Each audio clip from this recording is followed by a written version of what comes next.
And good evening, everyone. Welcome to another edition of Shaken, Not Heard, a James Bond fan cast. I am your host, Elliott Serrano. That there is my co-host, Dave Pino, who's dressed prematurely for the season. Prematurely. We'll get into why later on in the show. How you doing, Dave? I'm all right. How about you? Good. It was this furious scramble to get everything together.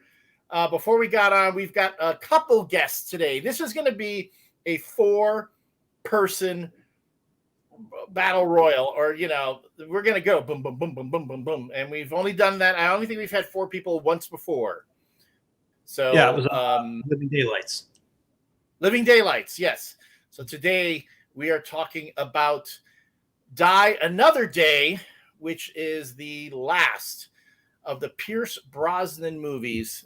Pierce Brosnan would be part of what was the 40th anniversary of the James Bond franchise, appearing in Die Another Day, which, if you ask me, kind of a precursor to what we would see later on in the Daniel Craig films. But I don't want to get too far ahead of us because, yes, we do have lots of guests that are going to be joining us today. I'm really excited. I just remember really excited. We had 4 guests last week too, when we did The World's Not Enough. So that's right. Because Dr. Primiano was on last week, as was Chris, who I'm surprised is back this week. Because I kind of gave him a hard time last week, and he became kind of a punchline. He was setting up all my jokes. So I promise I'm going to be on my best behavior today because Chris is back, and I don't want to embarrass him in front of our new guest today. I don't think you're going to be on your best behavior. Well, who knows? Believe it when I see it. People can change. I can change. People can change. But anyway, thank you, everyone who's joining us on the channel tonight. Good evening, Susan. Thank you so much for being here. Thank you if you are watching us. And I'm telling you, we are on all channels today. It's been great. I mean, if you're watching us on the Twitch channel here at twitch.tv/shaken not heard. Thank you so much for being here. Thanks for watching. If you are on our Facebook panel, on our Facebook page, watching us on the Facebook live stream, thank you so much for being with us, for liking our videos, for sharing them. And for those of you who subscribed and liked our YouTube page, thank you so much for getting us over 100 subscribers, where we now have the custom URL, youtube.com/c/shaken not heard. If you're watching us on YouTube for the first time, please, by all means, push that subscribe button, give us a like, help us grow the channel.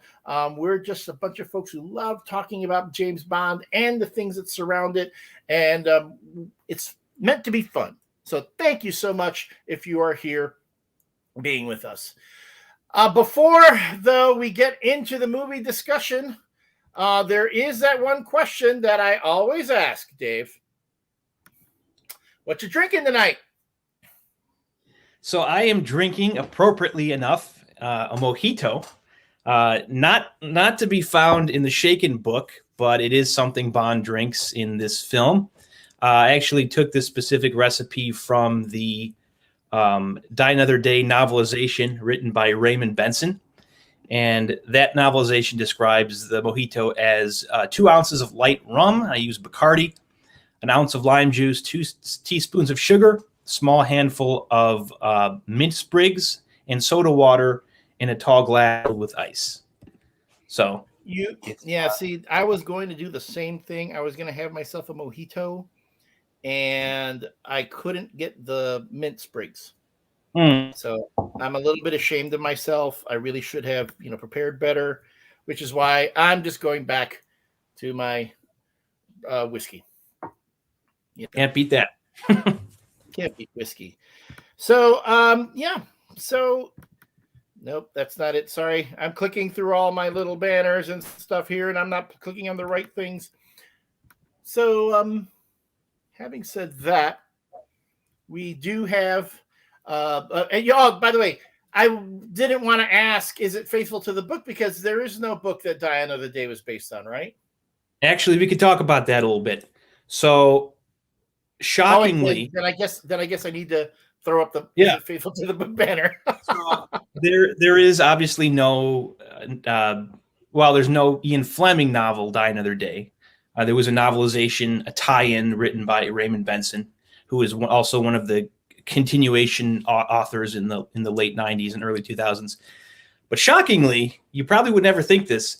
This is the most Fleming inspired of the 4 Brosnan films. And I say that because the character of Gustav Graves, the main villain in this movie, is basically a modern update of Sir Hugo Drax from Ian Fleming's Moonraker novel. In the book, Drax is a Nazi war criminal who's thought to have been killed during World War II, but gets plastic surgery and resurfaces years later as this charismatic Richard Branson-like entrepreneur, English industrialist, who's personally funding the development of the Moonraker, which in the book is not a space shuttle like in the film, but is a nuclear missile. And he's doing this ostensibly out of love for Queen and country, but in reality, his intentions are much more sinister. He plans to use the test launch of the Moonraker to wipe London off the map as revenge for England's role in World War II.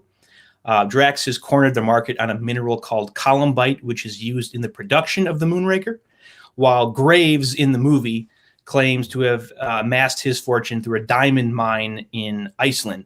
You can see the similarities in the movie where Graves has developed the Icarus, which is meant to provide sunlight to cold climate parts of the world, but in reality he plans to use it to detonate the mines along the demilitarized zone between North and South Korea. And then the movie also introduces the concept of gene therapy to explain Graves' change in appearance from being a Korean guy to, an Englishman with red hair. And also as well in the book, Drax has red hair, unlike Michael Lonsdale, who played him in the film. But the book has a much more straightforward explanation that Drax just had plastic surgery to make himself unrecognizable. There's also an early draft of the script. The character of Miranda Frost, played by Rosamund Pike, was named Gala Brand, who was the main Bond girl in the Moonraker novel. And that's one of those Fleming names that has yet to be used in the movies. And I think they changed it because she winds up being a villain, as we know. That's like the big twist of the movie. But she's, a traditional, like the main Bond girl, who he he hopes to wind up in the end in the book. But there's a little twist at the end of the book that prevents that from happening. So, so this is the most Fleming influenced of the 4 Brosnan films. For that reason, I have a little bit of a soft spot for it. Well, when you look at this particular film, I watched it, and we'll get into the discussion of it. I know there are a lot of opinions about this one as to the tone and the plot and everything, but I'll say it again. It doesn't break any rules of Bond, so we will get further into that. All right, but before we do, I don't want to keep our guests waiting in the green room much longer because I know they're anxiously on board. First up, welcoming back to the show, friend of the show, and Felix Leiter fanboy, Chris Wright. How you doing, Chris? Good. How are you guys? Good. Doing good. What are you drinking? Cabernet Sauvignon. In my traditional sippy cup. In the sippy cup, yes. I said I was going to be good. I said I wasn't going to go into that. I'm going to be good. Good for you, my friend. Recognize your limits. Work with them. That's awesome. And okay. And I said I was really excited because this you guess brand new to the show. In fact, I've been wanting to get her on this show for a bit now, and it just so happened I caught her at the right place at the right time, and I guess in the right mood because she said yes. And I got to build this one up because she's, this is it.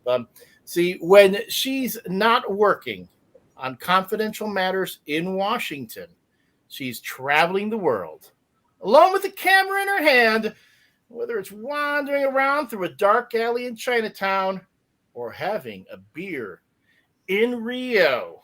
Folks, she's the real deal. Welcome to the show, Rachel Lange. Rachel! Hi! Oh, That's quite an introduction. Thank you very much, Elliott. You're very welcome. Okay, I told you before when I asked you to come on, I'd spend a minute geeking out a bit because I am a fan. I mean, I'm such a fan. I've been following, we've known each other on social media for years now.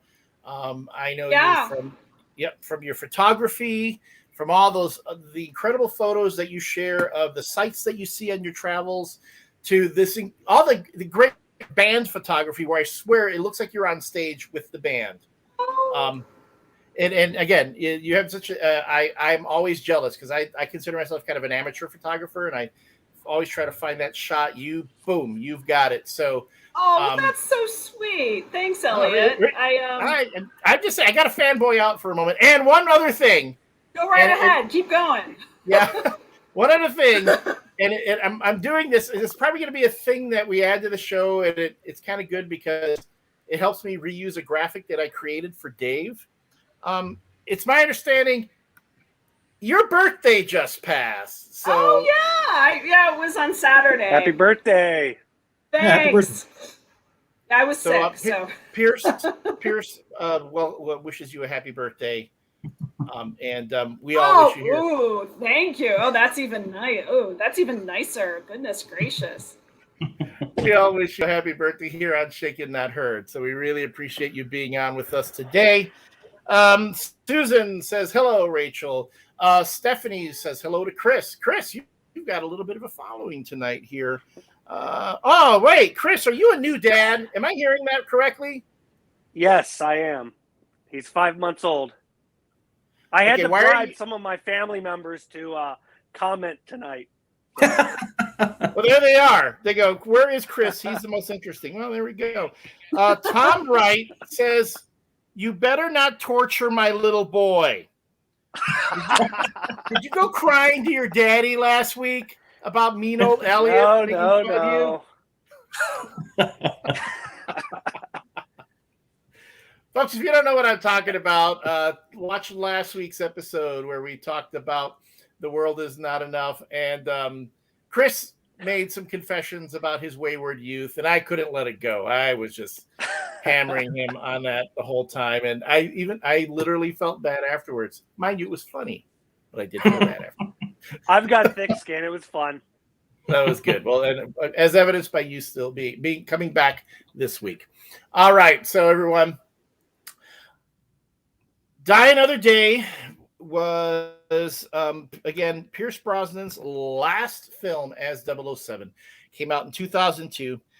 Co-starring Halle Berry, Rosamund Pike, Toby Stephens, Rick Yoon, and Judi Dench. Working off a screenplay by Neil Purvis and Robert Wade, and directed by Lee Tamahori. I got to say, this film kind of bookended the Pierce Brosnan era, kind of nicely. In Goldeneye, space weapon. In Die Another Day, space weapon. in Goldeneye, things get blown up by said space weapon. Die Another Day, things get blown up by said space weapon. So it's like, hey, Pierce Brosnan was good at dealing with space weapons. Although, to be topical, the Russians did blow up a satellite. They wanted to show off their capabilities of blowing off their own satellites for whatever reason. And I know I am not allowed to ask Rachel about this since she works for the government, and I am not allowed to really get into what she does based in Washington, D.C. I would have to kill you. Yes. So I'm not making that up. Rachel does work for the government. She does live in D.C. If you follow her on Instagram, you're going to see a lot of great photos that she takes around the D.C. area, but I cannot ask her what she does. Although I do want to ask this. What? Your handle is Sneezy PhD. I know that you have a doctorate. Is it Sneezy because Sneezy was your favorite dwarf? No. I should actually tell people that. This is the stupidest social media handle I could have ever possibly have come up with. It was supposed to be just a placeholder until I came up with something better, but I never did. And so I couldn't come up with anything. And so I'm overeducated and I have allergies. And so that was it. I just couldn't come up with anything else. And so now this is who I am forever because I'm too lazy to come up with something better. And I don't even know what I'd call myself now. And it's stupid, so people remember it.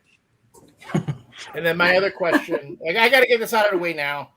You made this joke a while back. I think when I first started following you on social media, and I don't know if it's a joke or if you were being serious. Is Jessica Lange your dry cousin? humor? Oh. Jessica Lange is my cousin. I like to joke that she is, but she's not. She's not. Oh, okay. We call her cousin Jess in the family, but no, she's not. She's of the. I'm a Wisconsin Lange. She is a Minnesota Lange. Oh, yeah. There's a difference. Yeah, it doesn't. Yeah. All right. Since I've already got you not talking about your job and talking about social media, why don't you give us? You've just watched Die Another Day. Tell us what? I watched it a couple of times. Okay, there we go. Yeah, I watched it a few times actually over the weekend because I couldn't remember if I'd ever actually seen it before, and so I was like, "Gosh, wait." First of all, I have a question, sort of like ground rules here. How much swearing am I allowed to engage in? Oh no, this is not a family show. Again, as we drink, tongues tend to get looser. So, because I really should. It should be like Sailor PhD because that's about as much as I swear. So. I was like, oh shit, I don't even know if I've ever seen this movie. And so I watched it like 3 times over the weekend. And it's, I think the most generous thing I can say about this, especially compared to Goldeneye, which I thought was much better, like straight out of the gate, is that if you kind of suspend all fucks, you can have a good time watching it, you know, and get a little drunk while you're doing it. It can be a good time, you know, like you have, and then I see you're a Star Wars dork. I suspect we're probably all in that same boat. And so I'm like, ooh, we've got Land Cruisers and, you know, little speeders. And, you know, I was making all sorts of I was saying all sorts of filthy things to myself while I was watching it. And, you know, if you suspend all fucks, it's a fun time. If you think about it too much, then it falls apart. Good. That's a pretty good encapsulation. I give you that. Yeah. Chris. So, I think last week Dave mentioned that The World's Not Enough was his first Bond experience in the theater. Die Another Day was mine. Nice. And wait, hold on. The Chris, first hour. Chris, Yes. I don't mean to interrupt you. Is that really the ticket that you got when you went to see Die Another Day, or did you steal that from another exhibit? That is a valid question. That is my actual ticket. Oh my gosh. I have been saving every movie stub for 20 years in a box. Nice. So Not I bad. dug through and found that tonight. All right. The first hour, you could say if the movie had stopped there, you could say it's probably Brosnan's best Bond film. But then once he gets to Iceland, shit hits the fan, and it becomes extremely outrageous. And I think we can get into that a little bit later. But the second half is usually the part I don't really enjoy. But the first half, it is solid Bond. Yeah. Dave? I was going to say, going into this movie, I underestimated how much of the movie I actually enjoyed, because I remember thinking, like, you know, it's a typical Bond movie that's well over 2 hours. I think it's like 2 hours and 12 or 13 minutes. But before rewatching it this most recent time, I remember thinking like, yeah, it's probably good for like the first 40, 45 minutes of the movie. So I'm watching with my wife and periodically glancing at the Blu-ray player. It shows the runtime of the movie. It gets to be like an hour into the movie. I'm like, this is still pretty good. And it gets to be an hour and 6 or 7 minutes in the movie. I'm like, now we're at like over the halfway point of the movie, and I'm genuinely enjoying this movie. And I realized I pinpointed the exact timestamp when the movie really just goes off the rails. It's at the 68-minute mark. This movie, I genuinely love for the first hour and 8 minutes. It's probably, like Chris said, other than Goldeneye, maybe the best Brosnan, the best stretch of any Brosnan movie. And I'm having a ton of fun with this movie for the first hour and 8 minutes. It's not to say that first chunk of the movie is perfect. There are still issues. Literally, the first moment of the movie is really stupid, where you have the opening gun barrel where Bond turns to the screen and fires a bullet into the gun barrel camera that's following him. Thankfully, that's not something they continued to do in later films. But it's just that good of a shot. Yes, yeah. But the beginning's fun. I love everything in North Korea where it's got that kind of ominous, desaturated look, and it's in the demilitarized zone and everything where he poses as the diamond smuggler and everything with the hovercrafts and everything. I don't like the Madonna song. I think that's a pretty popular opinion. It's probably the worst song in the series. Although I will say, I think they probably picked Madonna about 10 or 15 years too late. If they had gotten Madonna Bond theme in like the late 80s, or if there had been any Bond movies in the early 90s during that 6-year hiatus, she would have probably delivered a killer Bond theme. But then we get Madonna in the early 2000s when she's moved into like the dance Esther phase of her life. Yeah, and it's not very melodic. It doesn't have like the bombast that you expect from a classic Bond theme. But even though I don't like the song, I love the opening credits. I think it's one of the best parts of the movie. One thing you could say about pretty much all the Bond movies going back to the 90s is they all have really great opening credit sequences. Really inventive with a lot of really cool imagery and visuals. I think Daniel Kleinman, who has done all the Bond opening credits since Goldeneye, with the exception of Quantum of Solace, is kind of an unsung hero of the Bond films over the last like 25 or so years, where you got this really cool imagery that's always specific to the movie. Everything with the scorpions and everything. And the one interesting thing about this credit sequence, it's the only one in the series that actually furthers the narrative of the movie, where you see everything Bond endured during his 14 months in captivity with the waterboarding, the electrical shocks and all that stuff, and the scorpion torture. I think that's cool. And it makes the movie kind of unique in a way. I like everything, the post-credit scene with the prisoner exchange. Although I do think Michael Madsen was terribly miscast in this movie. Like he doesn't belong in a Bond movie whatsoever. I do like everything where he escapes the medical facility and he stops his heart rate, and then he escapes and he swims to shore. And you see him waltz into this swanky Hong Kong hotel, sopping wet with the Jesus look, the long scraggly hair and beard, and they instantly recognize him as James Bond. It's like, oh man, this is great. This is like classic Bond. And then everything in Cuba, where he's driving the beautiful old car and the cigars and the gene therapy clinic, that all feels to me very late 60s Connery, 1970 Roger Moore Bond movie. And I love that about it. The idea of the gene therapy clinic and just like the set design is very like Man with the Golden Gun, very, 70s Bond movies. And that's one of the reasons I really like this chunk of the movie. Everything really up until, as Chris said, the story moves to Iceland. I even really like it. Well, I don't want to say I really like it, but I'm not as bothered by the invisible Aston Martin. I know a lot of people think it's really over the top. We've talked about how Bond movies exist 5 minutes into the future. This might push that a little bit. Maybe it's like 5 hours into the future. But I think the reason it works for me, the whole Aston Martin thing, being invisible, is Q's explanation for it.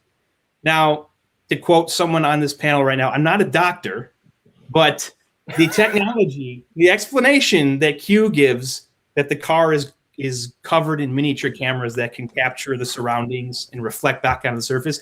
I don't know how believable that is, but it works for me. It's good enough for me. And I think, okay, that's fine.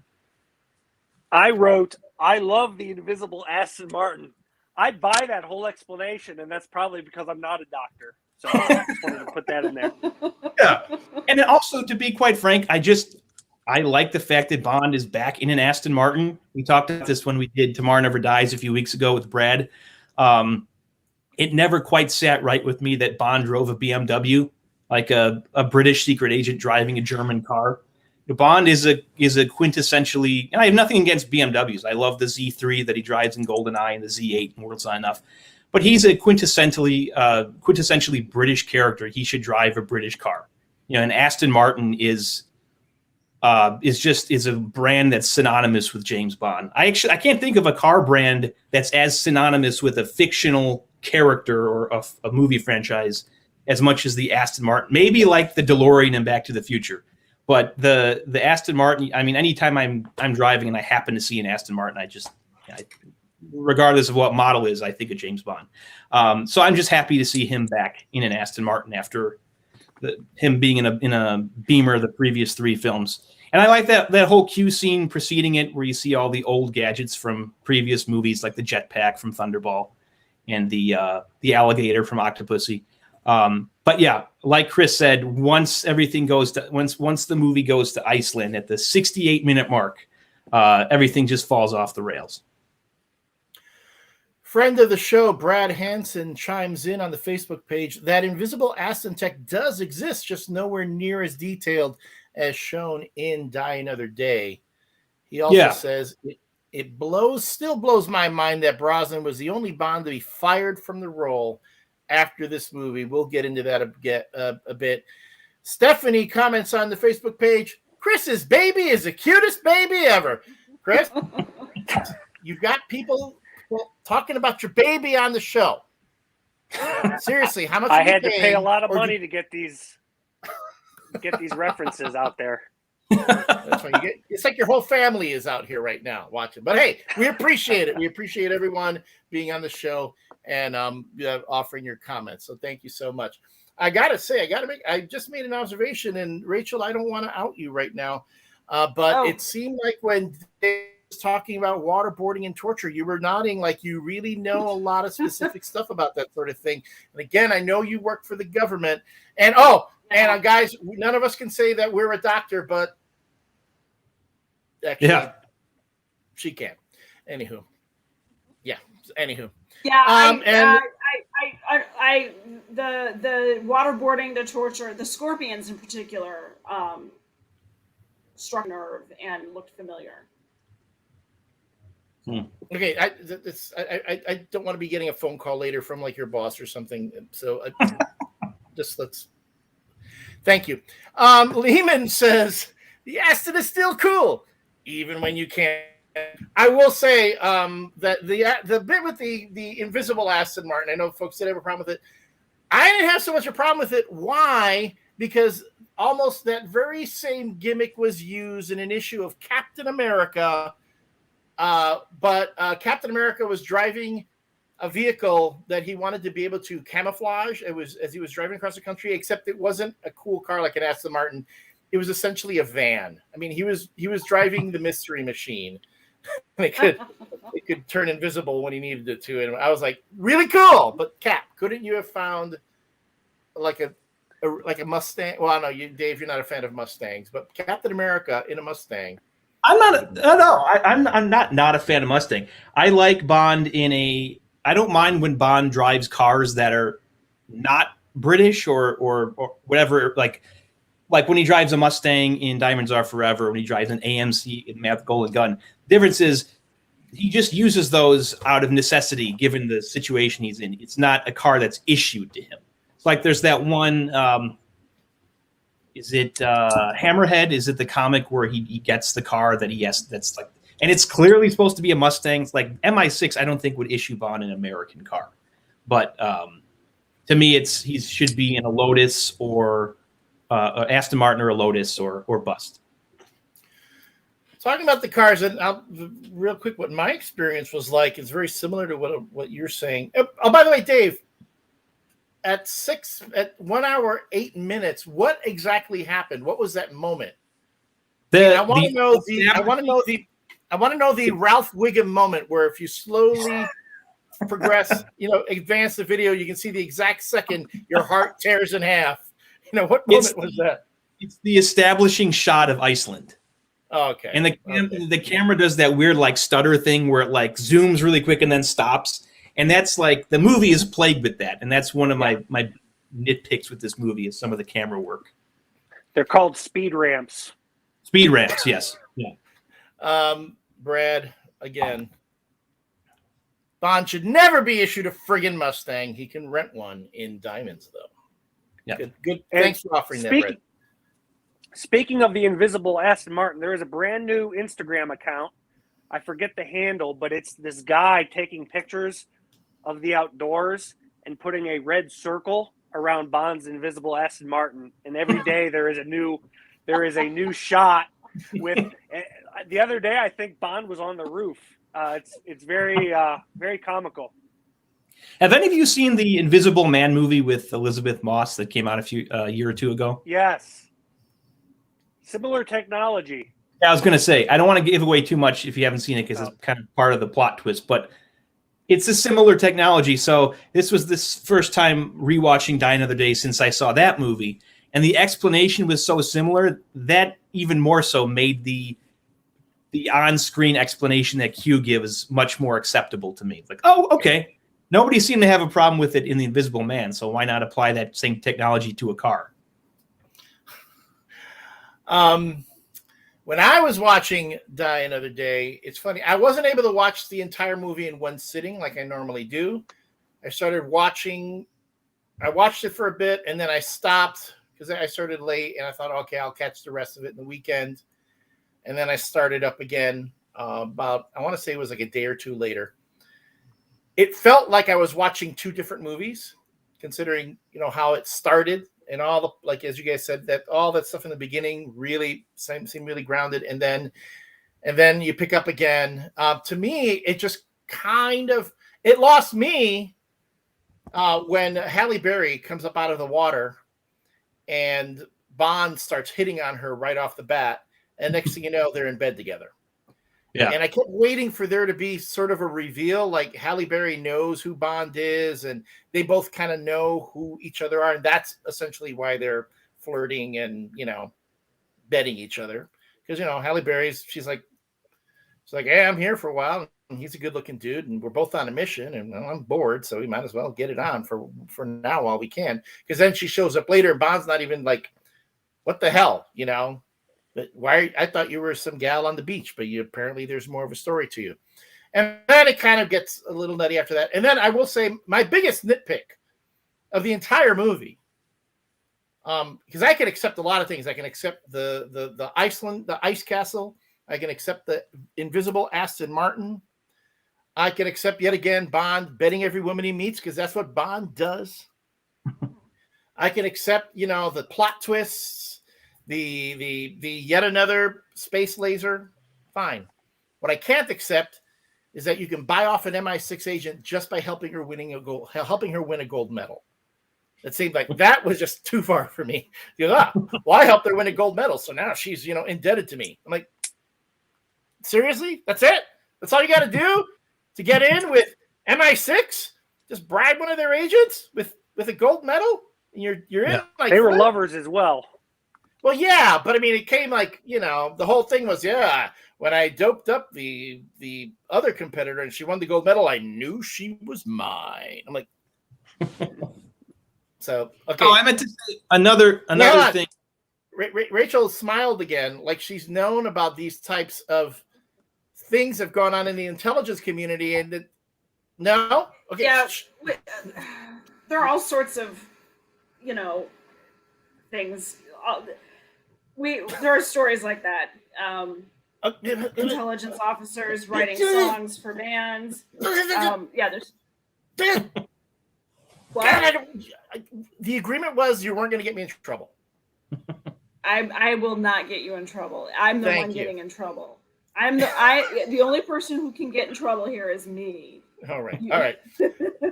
I'm sorry. I interrupted you. I interrupted you, Chris.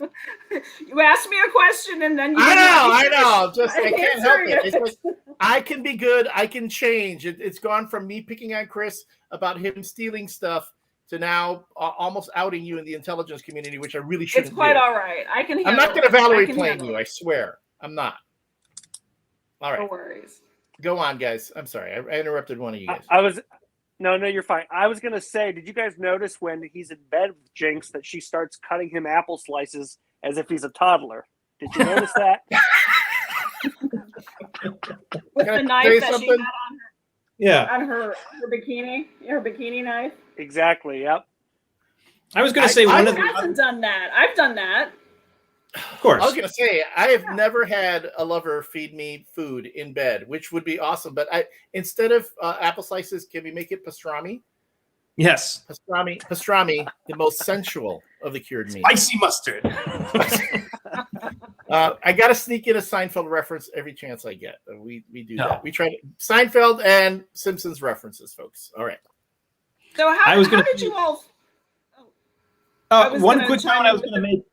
I really like in the first like I said, that first 68 minutes of the movie. I love the sword fight between Bond and Graves. I think it's really exciting.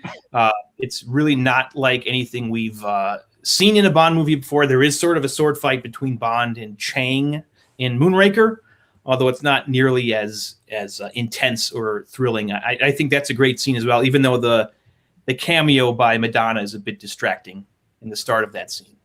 And she's got to make her little quip about, okay, I don't want enough of this cockfight here. Yeah, and another reference to the book, the Moonraker novel, is the venue where they have that sword fight. Blades Club is also in the Moonraker novel. That is where Drax is cheating at bridge, and Bond busts him and beats him at his own game. So that's another way I think part of it was also, but this being a 40th anniversary film, they also wanted to find a way to kind of pay tribute to Fleming. So they were able to work in elements of the book in as many ways as they could. This movie came out in 2002. This would be 1 year after Halle Berry would be in Monsters Ball, which had yet another interesting sex scene for her. Ended up winning an Oscar for her in 2001. So I'm guessing when they have her in a Bond film, they're thinking, okay, well, we got to really make it sexy here, at least for her. I will say it was kind of it was very different from what you're accustomed to seeing in Bond films. I think the only other scene where Bond is getting amorous with the gal that approached that level of heat, if you ask me, would be in Never Say Never Again with Sean Connery. Remember, we were talking about on that episode. That was some kinky stuff that they were doing in Never Say Never Again. And so having Jinx pull out a knife and do the bit with the apple slices, I think was, adding another twist to that whole thing. So it was interesting. If Halle Berry wants to give me apple slices, I'm not going to complain. I am not going to tell her, oh no, apple slices for me. No, I prefer. I'm not doing that. Anywho, Rachel, what were you going to say before we cut you off? I don't remember anymore. I'm sorry. I'm sorry. Because she was talking about how she has done the apple slice trick, and we completely let that go by. No one picked up on that, even me. We let it go, and that's our loss. Our loss. I was going to say something about yet again commenting. The sword fight is a true highlight of the movie. A terrific take on the classic needling the cheating villain scene. I know what I was going to say. I thought. People talk about the Aston Martin being ridiculous. I think the invisible car is very Bond, and it's all very Bond. But, why complain about a cool car when you've got Bond, who's been apparently in a prison for 14 months in North Korea, and then he is able to fight and beat an Olympic caliber fencing competitor. So I thought that was more ridiculous than the car. It was the idea that he could actually beat, this genetically modified person who's been training at an Olympic level in fencing. So that is ridiculous. That I never that's thought one of of that the more before. ridiculous things. Yeah. I mean, he's essentially Captain America. Yeah. I mean, he's top level. I mean, of and course Bond he has- won. He's not going to lose. But come on, Right. that was pushing it. And I think Halle Berry is not a great actress. Monsters Ball was a really difficult movie that I never need to see ever again. And she really deserved the Oscar there. And oh boy, she was not good in this movie. I mean, she's beautiful, sexy, all of that. But I feel like the ability to be good in these kinds of roles really hinges on the ability to deliver dry humor and engage in really good banter. And she just did not do that at all. It was horrible. It was painful to watch at times. I was going to say Wretched.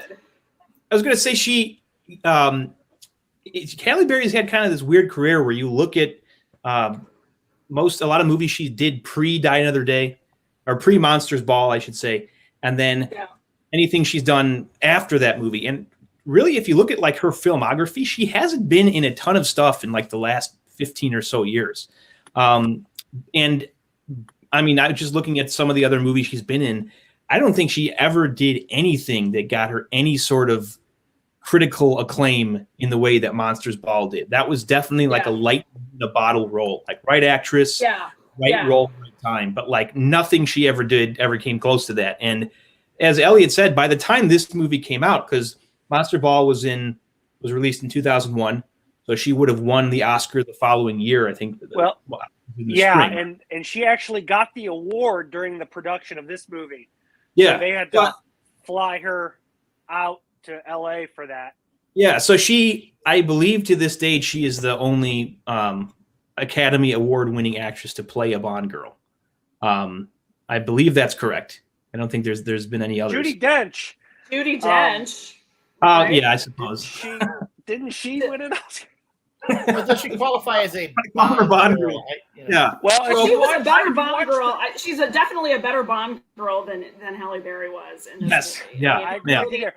But and to deliver the sick burns, that's who I want to be as M. So by the time this movie was released, Halle Berry was an Academy Award-winning actress, but you would never think that from watching this movie, from watching her performance. Not at all. Who sent you? Your mama. Horrible lines. If you watch the documentary, oh, sorry, go on. No, go ahead.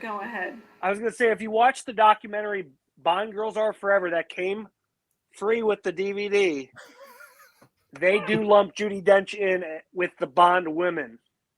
So okay. I just want to put that out there. As they should. I want to make a note to everybody out there who's watching us on our various channels. Every time Chris throws up a Bond product, we're not getting any money for this. We have not been asked to advertise. He just happens to have that stuff there. Yeah. It's like you're a living pop-up video. You're like, whoop, you just have it there. Right? Like Elliott, it's like you with your Funko dolls and your Darth Vader back there. Well, yeah, but it's like call them dolls. I've yet to been able to work them into a conversation today. I was looking when we were talking about the Aston Martin. I had my little die-cast Aston Martin, which now I can't find, and so that was my opportunity to pull a Chris and do that. It's invisible. That's why you can't find it. Yeah, that's why I can't find it. It is the Die Another Day Aston Martin, by the way. Replica of that one. I can't. Hey, I've got mine right here. Oh, wow. Gotta draw a red circle around it. Yeah. Well, there are times when I look at it, the package looks empty to me. So I'm like, oh, that's what's happening. The invisibility function got turned on by accident. Speaking of the cars, by the way, no one's mentioned this, and this was something that I missed the first time around, and it was like, whoa. You have the big climax at the end where Bond is driving the Aston Martin through the ice castle, and he's being chased by the baddie played by Rick Yoon, who's in a Jaguar that is just as tricked out as Bond's car. The only thing it doesn't do is have an invisibility function. It has rockets, it has torpedoes, it has, all these different, and they're going, oh wait, the Koreans have tricked out cars now? Or was this a reference to a reference to the big bad who said he modeled himself after Bond? Remember, as that line goes, he wanted to be like James Bond. Did he also want to, have the cars like Bond does? Oh, wait a minute. Susan Reed, thank you for commenting. Kim Basinger also was an Academy Award winner. Yeah, okay. So but if you consider Never Say Never Again to be an actual Bond movie. I mean, he's called James Bond. It's not an Eon production, but she is. Yeah. And yes, Brad asks, tell me, why does Zhao have a convertible? What's the deal with a convertible in an ice castle, I guess. So, yeah. So, I don't know. Again, at the end, I was throwing out my questioning, my nitpicking, and all that. Going, oh, cool. We've got a chase between two tricked out Bond type cars. They're going back and forth. They're blowing each other up. We finally get to see the ice castle collapse and all that cool stuff, and have some popcorn while we're at it. I do love the moment during that chase where the Vanquish is is flipped over, and Bond hits the ejector seat. That's like where's the chair? The seat should be out there somewhere, but you never see the seat go flying. Do you all think this is the worst James Bond film? Because in doing my homework for this evening, I came across a few articles that have asserted that idea that this really is just irredeemable. You know what? And there was just recently, there have been some articles coming up recently, recent articles talking about the film, and I'm like, what's this? It's like, why are we going after Pierce Brosnan right now? People are taking shots at Pierce. The dude, okay, we'll talk about that. I mean, he did get fired from the franchise. Okay, wait, real quick to address your question, Rachel. Michael Edward Santor jumped right in. A View to a Kill is by far the worst Bond film, maybe one of the worst. He's right. And Diamonds Are Forever is up there too. Yeah. Which one? That's the second worst. Diamonds Are Forever. And I had when we do talk about A View to a Kill, and I kept thinking that that Christopher Walken was essentially Lex Luthor from Superman the movie. He wants real estate. Sink Silicon Valley. Well, why sinking Silicon Valley is more outrageous than reprogramming a nuclear warhead to destroy the entire coast of California. Why one's more outrageous than the other, I'll never understand. I will say this: I do think this is the dumbest Bond movie, but that doesn't necessarily make it the worst. See, the reason I have I did a ranking. There's a website, I've talked about this before. It's called Sorta. I finally got the name. It's like an app, I think. But basically, they finally updated it to include No Time to Die, where it's like it puts two Bond movies side by side. It says, which would you rather watch? And it gets very tedious because you see a lot of the same ones reappear over and over again. But then at the end, it puts together this list of what's supposed to reflect your personal taste in the Bond movies. And honestly, when I got mine, it was pretty accurate. I mean, the ones in the middle can kind of, might kind of fluctuate, but generally the top five top 10 or bottom 5 are pretty spot on. And for me, as long as View to a Kill and Diamonds Are Forever exist, Die Another Day can never be the worst Bond movie. And I actually, as I mentioned before, I actually enjoy Die Another Day more than the middle 2 Brosnan movies. I remember when it first came out, I was maybe 13 or 14. And at the time, the stuff that bothers me about it now didn't bother me as like a naive, very impressionable, 12, 13 or so year old kid. But a lot of the stuff that I like about it now, I didn't appreciate as much back then because I hadn't really gone down the rabbit hole of like the Connery movies and especially the Roger Moore movies. And to me, this is the closest thing we got to a Roger Moore style Bond movie for Pierce Brosnan. It seemed like they were trying to give him a Spy Who Loved Me / Moonraker type movie. And when it works, it works. But as we all know, it doesn't necessarily always work.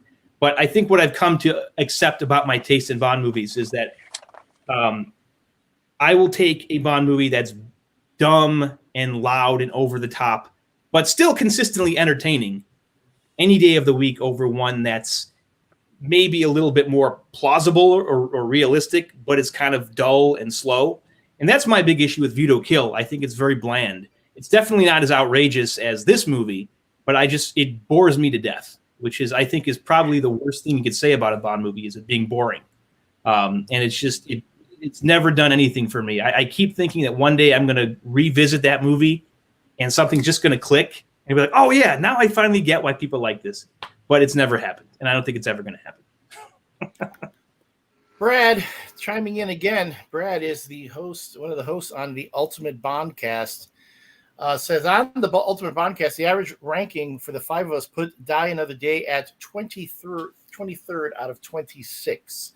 So not the worst, but kind of. Yeah, I don't want to argue that this is like some misunderstood masterpiece or anything. But if I'm ranking the movies, it's definitely in the bottom 5. But it's above, like I said, View to a Kill, Diamonds Are Forever. And if I'm being perfectly honest, I do enjoy it more than the middle 2 Brosnan movies. So I watched this, and then I watched Goldeneye for comparison, and then I started watching, Tomorrow Never Dies, another one about death, Tomorrow Never Dies, and that I made it through about 30 minutes. It was almost unwatchable. It could be that I was just getting tired, but I could hardly get through it. It's funny you say that because our guest Brad, a previous guest who keeps commenting, loves that movie, I think Elliott and I I need to give it another chance. Yeah, Elliott and I agreed that I think the first hour or so of that one's also really great. It moves really quickly, and it doesn't drag. The plot's developing very, very briskly. But then it's another one. I mean, the thing with Bond movies just kind of collapsing under their own weight in the last like half hour, 45 minutes. That's a problem with a lot of Bond movies, to be honest. I'll give it another chance. I do want to introduce a new activity for folks who are watching Shaken Not Heard. Won't be the first, but if you're joining us by having drinks as you're watching, every time a cat appears, take a drink. Surprised Dave's cats have not appeared yet. Dave usually has cats. I had to lock Polly out because if I allow her in the room during these streams, she would be crawling all over me. Well, and then trying to get out, so I just have to banish her. These 2 hours. Well, one of Rachel's cats showed up. I was hoping Jim would make an appearance. Jim will make an appearance. I think he's on the bed. If you follow Rachel Sneezy PhD on Instagram, you'll see her photography and lots of pictures of Jim, who I'm a huge fan of. So also a big fan of. Oh, thank you, Susan Reed. Susan, you and I are together. Yes, cats. You cannot have enough cats. But I would say whenever you hear my dog Moneypenny snoring, also have a drink because she is snoring up a storm right now. But I don't think you can pick my mic. And I've got my pet squirrel over here. Here's Boo. Everybody needs to drink. Here's Boo. Here's Boo. Boo. Have a drink. The old man showed up. Hey, don't bite me. Those are cats. He must be a Tomorrow Never Dies fan. Yeah, he is. He is. How Really loves how Halle dare Berry. you say that about me? He's just a crabby old. Okay, man. all right. So, Rachel, I wanted to have you on again because we really like having the woman's perspective on this. So, let me, if I may be so bold to get the woman's perspective. I mean, what is it about Bond movies? Okay, if you ask me, I enjoy them, but I'm also a guy. And Right. the movies over time, the Bond girls in the beginning start out as just being objectified, and then they turn into jokes and punchlines, Right. and then into silly sidekicks. But they have evolved over time. And then you look at something like, Die Another Day, where Jinx is somewhat formidable. And they are evolving the Bond girls. But for you, kind of like as, let's say, a movie fan, as you watch James Bond films, what would you say about, is it about a woman watching Bond that either really appeals to you because you think Bond himself is kind of hot, or not appeals to you because you might think you might have a problem with how women are portrayed? Yeah, I think part of it is sort of how the women are portrayed.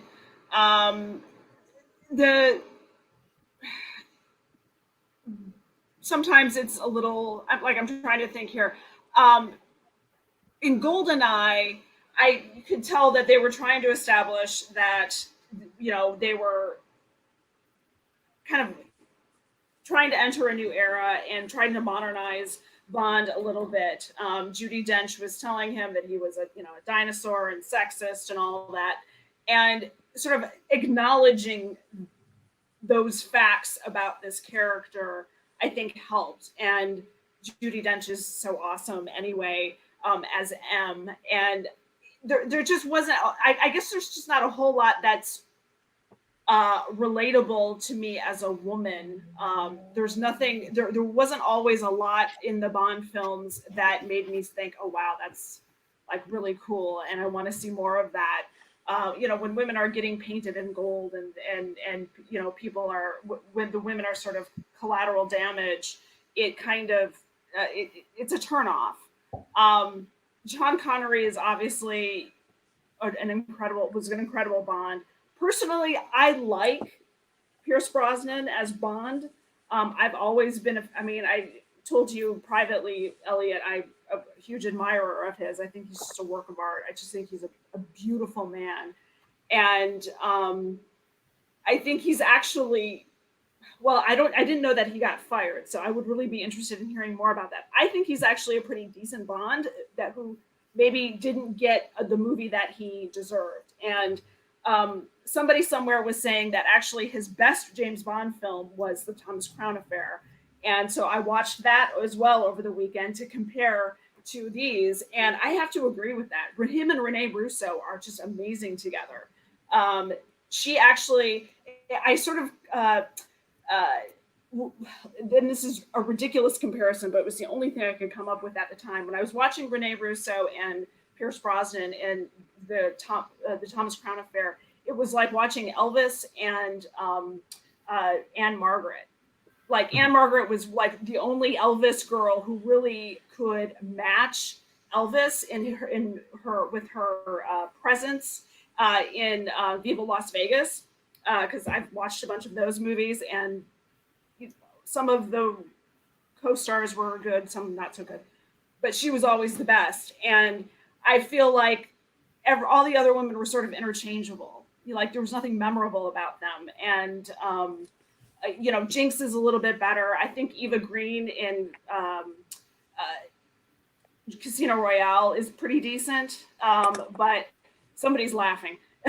It's not what you're saying. Don't worry.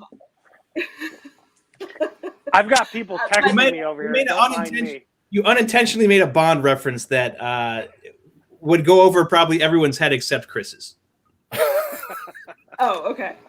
But so anyway, sorry. That's sort of from my perspective as a female moviegoer. That was sort of it. A little bit silly a lot of the times. I think to be concise about it. But I do think Pierce Brosnan, the material wasn't that good for him. Yeah. That is probably a great. I love the comparison about Viva Las Vegas is probably my favorite Elvis movie. It's mine I too. think, yeah. It's a great. It's everything. Everything. It's like within the. And I don't mean to get into this. I know this is an Elvis chat. Okay. But I remember seeing when I saw that movie for the first time. Everything within that film made perfect sense to me. Even the bit when Elvis has he has to have the talent contest because he wants to win some money for the car and to help his car, and he ends up winning. But what does he win? A trip. He's like, what the fuck am I going to do with a trip? I need the money. And Margaret gets like the pool table. He's like, oh, see, I can sell a pool table. So yeah, that is, you're right. There was no chemistry at all between Halle Berry and Pierce Brosnan in this. Rosamund Pike, Rosamund Pike, gorgeous woman, great actress. All the for the thankless role that she had, also no chemistry, and they kind of they kind of screwed her with it too. It's like the whole, well, you're not supposed to fall for Bond and have sex with him, but then she does, and then she does. Then suddenly she's jealous of Jinx. But wait, she was always on guard against him. So I was like, I wasn't getting the motivations of any of the Bond. Well, Jinx at least, Jinx is like, she's probably, banged a lot of guys, and Bond was a good looking guy. So get him and notch on her belt, move on. So, hey, more power to you. But still, I wasn't really buying it. I wasn't buying any of that. And you're right. The presence, Renee Russo, because also when she does the Thomas Crown Affair, she's on a roll at that point. She was the romantic interest in quite a few movies, and boom, she's Thomas Crown Affair. You can tell they were equals. Yes, she has that in the last in Lethal Weapon 3. Lethal Weapon 3 when she's Martin Riggs's partner, and they have that great scene where they're comparing their scars. Yes. So it's she brings it in everything she's doing. No, I agree wholeheartedly. Kyle Jacobson chiming in on the Facebook page. Yes, Thomas Crown Affair is spectacular. And Kyle chimes in, After the Sunset is much like Bond, I thought. Brosnan, of any of the Bond actors, has probably done the most roles post-Bond where he plays a character very much like Bond. And he's good at it, though. I mean, there was another one. There was one he did. Chris, what's the one he did? I think Olga Kurylenko was in it. He was like a. It had a really shitty Hollywood title. I forget, but I remember that. Yeah. Is this the one where he plays a former CIA agent? And he's former CIA, and he's got like one of his proteges coming after him, something or the other. Yeah, that might be it. Yeah. Yeah. October Man. The October Man. Yeah. Very good in that. That's the best title. Roger Moore and Brosnan were typecast as spies, and I think that's reflected in their post-Bond work. Very much so. Yeah. And then Mamma Mia came along and shattered all those expectations, and now, Pierce Brosnan and the gynecologist movie. Yes, yeah. Pierce Brosnan is worth $200 million, and again, I'm a huge fan of his. He was probably one of the most likable of the Bond characters. I'm going to rank him as my second favorite Bond, right behind Roger Moore, because he brought a love of that character to the role. At no point did he ever, say, I'm tired of this. I'm tired of the attention. I'm tired of the production. He wanted to keep doing it. He even wanted to do a fifth movie. Why did he get fired, Dave? Well, I think they wanted to go saying he got fired. I don't know. This is a little bit of a misnomer. I think they wanted to go in a different direction, which is why we got Casino Royale, and start over with a younger actor and create what was really the first true reboot in the series. Because as we talked about before, as illogical as it is, the first 5 actors playing James Bond are supposed to be playing the same guy. There's this whole code name theory, which I think is absolute bullshit and I hate. But the first 5 guys from Connery through Brosnan were supposed to be in the same continuity, and then they kind of wiped the slate clean with the exception of bringing back Judi Dench with Casino Royale and Daniel Craig. So in a way, Brosnan was kind of kicked to the curb. It would have been nice for him to go out on a higher note than he did with this one. Daniel Craig finally broke the cycle of the long-serving Bond actors' final film being their worst. Thankfully, because No Time to Die was pretty great. Well, there are a lot of questions. And yeah, I was just going to say some people. Go ahead. Go on. No, you go ahead. No, ladies first. There you go. So, okay, wait, hold on. Can I stop for let me stop everyone for a moment. And Chris, I think you're going into this completely blind right now. You don't know what Rachel does for a living, and not that I want to frighten you or anything, but if you disappeared tomorrow, it wouldn't have anything to do with any phone calls she made, okay? But if you disappeared tomorrow and no one knew you existed, we're saying your wife would have a new husband that she'd probably be like, oh wow, this wasn't a bad trade. I'm not saying that it would have anything to do with a phone call Rachel made, but just don't keep interrupting her, man. Don't. It's okay. This is like a Zoom call. We don't always, what I was going to ask was, so you said that, they wanted to go in a different direction. How much influence do you think the Bourne Identity had on that decision? Because that was released in 2002 as well. Another spy movie, a very good movie in my opinion. I happen to really like the Jason Bourne films. So how much influence do you think was there? That's a great observation. I wouldn't say you're probably right. There's probably a lot of influence there. As Elliott and I have observed over the course of doing this whole podcast, the Bond movies in some way always respond to what else is happening in cinema at the time. That's why we got Moonraker in 1979 to cash in on the Star Wars craze, as opposed to For Your Eyes Only, which was originally planned to come out that year. Live and Let Die is the blaxploitation Bond movie. Now The Golden Gun is the Kung Fu Bond movie.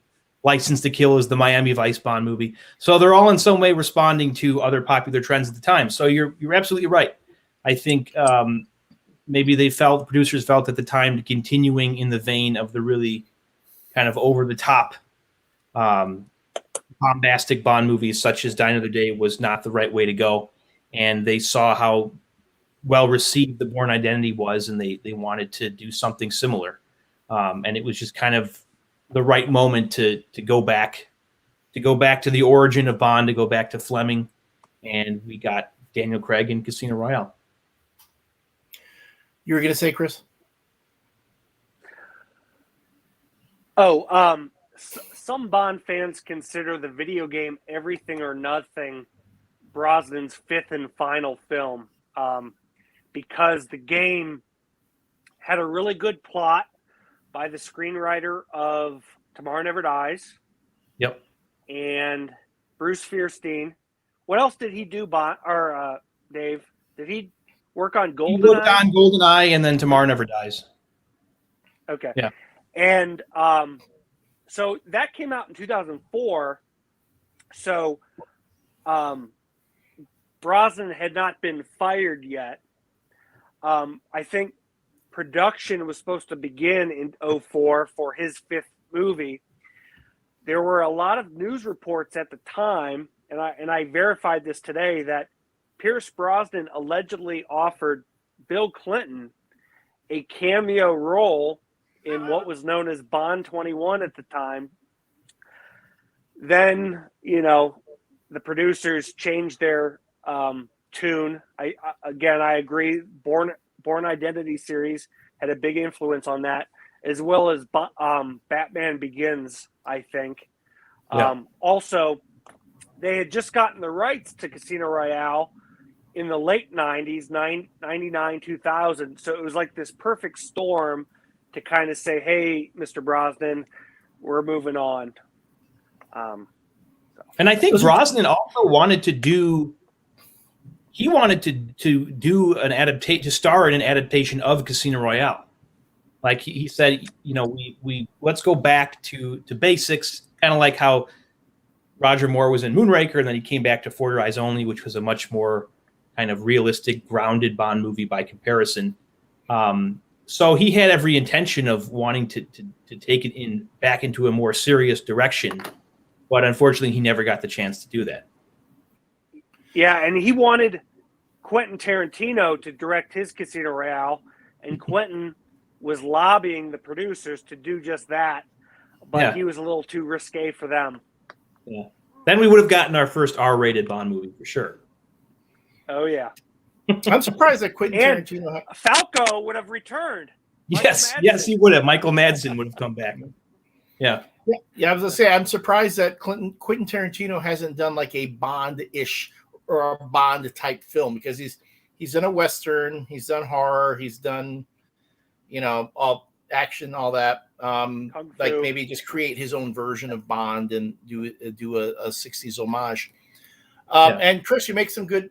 I like the fact you talk about with Batman Begins, but audiences were cool with the idea of starting over with a popular character with something like Batman Begins, just like The Dark Knight Rises helped folks kind of like come to terms with the end of that particular story arc, like with No Time to Die. Yep. Or Logan having like the last Wolverine story being told in a cinema. They did that with Bond in No Time to Die. So it really much reflecting the times.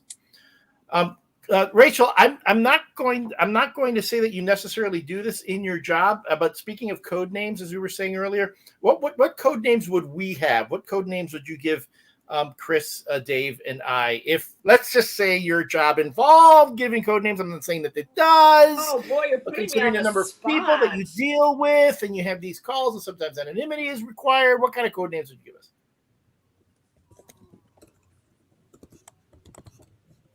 Because if it's a good one, I'm gonna change my handle to that. Can I think about it for a minute? Sure, we'll get back to you then. Yeah, let me think on that for a second.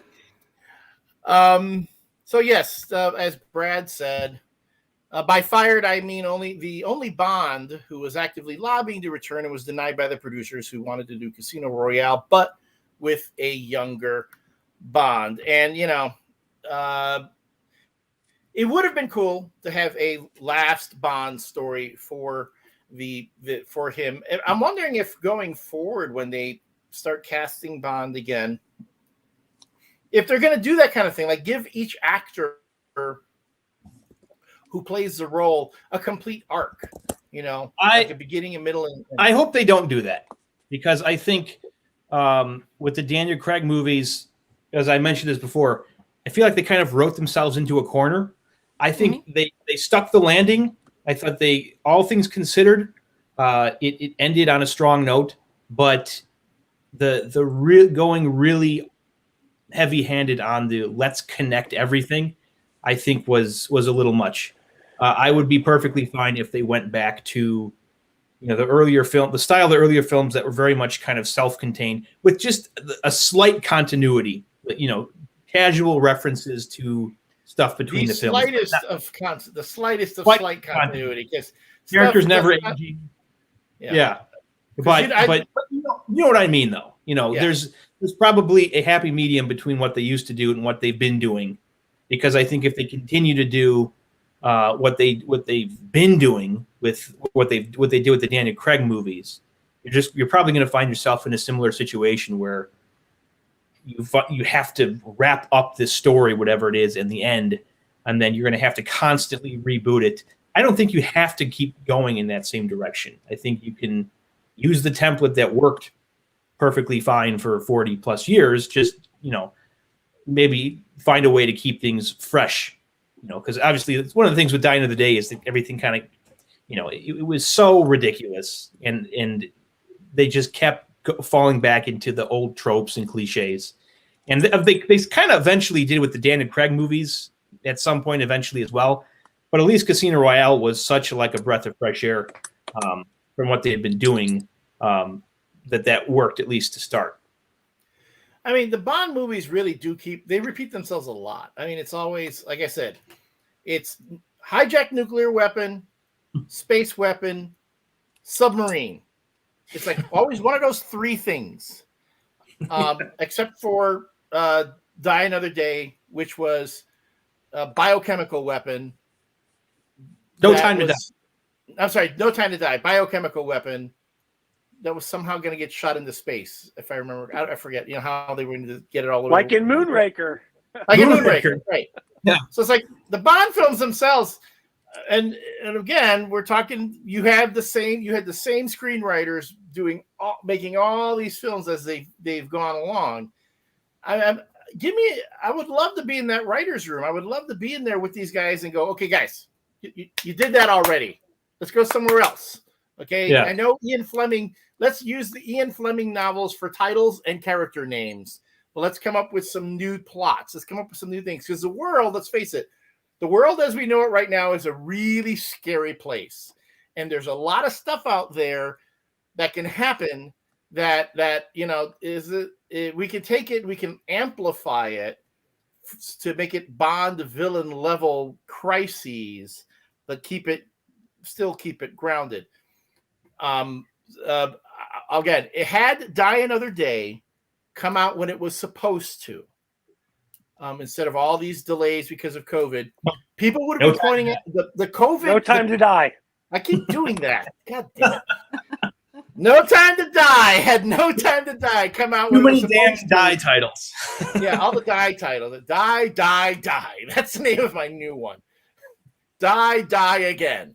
Anyway, which, by the way, if you go to the Shaken, hold on, I need to do this because again, kind of like having fun with our Seinfeld references. If you go to the Facebook page, facebook.com/Shaken Not Heard, you can see the mock-up of the thriller novel with Jerry Seinfeld based on Cry Again. I just like having fun with it. Anyway, had No Time to Die come out when it was supposed to, all these conspiracy people who said that COVID was like planted by the Chinese or escaped from the Wuhan lab and blah, blah, blah. They would have been pointing to that movie saying, see, it's this guy. They followed that. It's kind of like, this grand corporation that wants control of everything. And it would just be feeding into all the conspiracy stuff. So Bond the movie can easily, get into that territory if they wanted to. Yeah. Can I say something about screenwriters? I am not going to say that Rachel has any inside knowledge about the way the government treats outbreaks or things of that nature. But Rachel, what did you think about the plot? Have you seen No Time to Die? No, I haven't. Okay, well, I can't. Okay, good. Yeah, I haven't. Let me watch it, and then I'll get back to you. Okay, cool. Because then, I'm afraid that there were things that happened there that you'd be like, dude, that is so true. That happens. And I'd be like, anyway. Have you thought about those code names yet? Sippy cup. Okay, that's good. I like that. Oh. Low hanging fruit, though. I'm feeling like there's a porn stash happening over here, and I'll take it. Okay, porn stash. Porn stash. You didn't watch last week's episode where I actually referred to Dave's mustache as a porn. Someone said when they looked at us on the screen that we were the evolution of a beard. So we had a fourth guy on, and so anyway, Okay. Sippy cup, porn stash, and then Elliott, I know how much you want to be Indiana Jones. Jonesy is a little. It's heading in that direction because I know which decanter did you buy? Oh, I haven't bought either one yet. I was trying. Which one would you have suggested I buy? I was gonna go with the Globe. I thought the Globe was more Indiana Jones-ish because he's the traveler and a professor and stuff. Right. I don't know that Indy would have gone with a skull, especially after Crystal Skull. I don't know. Guys, that's a different you're right now, you're watching me fall in love, guys. You're watching that right now. I mean to make it weird or creepy, Rachel, but when she said, "I know how much we saw that during the intro," it's okay. Yeah. All right, so it's Sippy Cup, Porn Stash, and Jonesy. All right, Agent Jonesy. That's gonna be my code name. And you guys coordinated your glasses, which is cute too. Yeah, I know. Excuse me. For the record, I had these first. And then had the copy. Oh, I never see you wear them. Actually, I wear them at work. I wear them at the office. But yeah, because here's my problem: is because I needed it to see far away. So if I want to see you guys, I wear them. But if I want to read things, I got to do this bit here. Okay. That's how I am. That's why I keep my glasses. I have to if I want to actually see you guys, I have to do this. All right. Okay, I gotta get in. Mr. Cup has what? Oh, Susan. I said Susan. Mr. Cup wanted to say something about the screenwriters, but just real quick. Dr. Jones, would that be a good one? Susan. That would be yeah. That's my code name. Hey, Dr. Jones, no time for love. Okay. You were gonna say Sippy Cup? Call him Dr. Jones, doll. Hey, lady, you call him Dr. Jones. That is not racist at all. Stephanie. Oh, hashtag the sippy cup is right. Oh, I love it. Love it. Oh, that's good. You're good. Very clever. Thank you. Very, very clever. Thanks for chiming in on that, Stephanie. You're going to stay, Chris? Yes. We were talking about the screenwriters. Neil Purvis and Robert Wade have been writing the scripts since The World Is Not Enough. And some of you may have noticed every time they write a script, they have big name polishers come in to juice it up. And I think if you need that, it's time to get new screenwriters. Yeah. Paul Haggis famously did Casino Royale. John Logan did Skyfall and Spectre. You had Phoebe Waller-Bridge do No Time to Die. It's just as well as dump them. And Purvis and Wade actually wrote the 2 Johnny English movies. So that just kind of gives you an idea of their caliber. So, well, the thing about the Bond movies is the Bond producers are loyal, very loyal, almost to a fault. So you have the same, like you said, Elliott. You would think at some point in the last 15 or so years, someone would have stepped into the writers' room and said, "All right, we got to bring in someone new." But they've just been reusing the same people and over again. And at least like back in the first 3 or so decades of the Bond movies, they had the Fleming books as source material, where they can reuse these ideas that were basically, they had access to from the creator of James Bond himself. But then once they ran out of full length Fleming novels to use, then it became more challenging to come up with these compelling, villain ideas and story plots, aside from cherry picking little ideas from the Fleming books, character names and locations and things like that. I didn't want to finish the show without going, and we touched on it just a little bit, Dave, but we got to talk about the theme song by Madonna.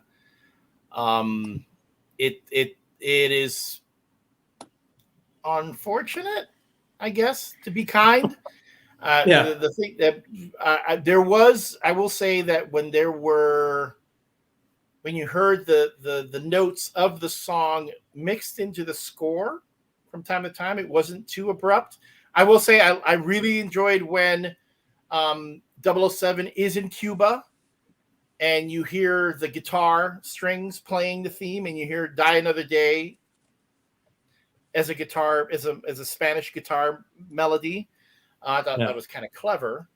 But in and of itself, I don't know, what was she thinking, I guess, when you decide to take what should be a slam dunk for you. We'd seen it done already before. Garbage probably did the best. If to me, The World Is Not Enough, the theme for World Is Not Enough is the best of the Brosnan ones, the Brosnan films.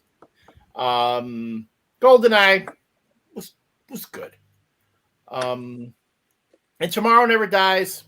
Does it jump out at me? Is it super memorable? Not necessarily. But man, a total departure from what we're accustomed to hearing from a Bond theme song. Yeah. What were the? Well, I think part of it was also David Arnold, who did the score to this and the previous two. He was not involved in the writing of the theme song. So whereas he, Chris, correct me if I'm wrong, he co-wrote "World's Not Enough," and I believe Don Black also was involved with "The World's Not Enough," who went back to Goldfinger, I believe. Yeah. Well, he wrote the lyrics, I believe. John Clark, friend of the show and the host of Caffeinated Comics, chimes in. Wrong one. Worst James Bond song or worst Madonna song? No, there's bad Madonna songs. So it's not her worst song. I thought for a techno, it's got a beat. You can dance to it. It just didn't work with them. But I want to defend the song. Oh, what were you going to say, Dave? I was going to say there's a musical cue, a little melody that recurs throughout the score of this movie. I believe that was from a song that David Arnold wrote that was meant to be the theme song. I don't know if it has a title, but it's a little melody that shows up over and over again throughout the movie. It's actually melodic, unlike the Madonna song. That you have to assume would have been miles better than what we got. It sounds like a song that somebody just came up with, they forgot to write lyrics for it until 5 minutes before they needed them, and so they just. Oh, Madonna gets up. Oh shit! I was supposed to write that song. Yeah. I mean, this was 2002, and it was auto-tune. It's very much of its time, and it's just awful. Yeah. I mean, it's just absolutely.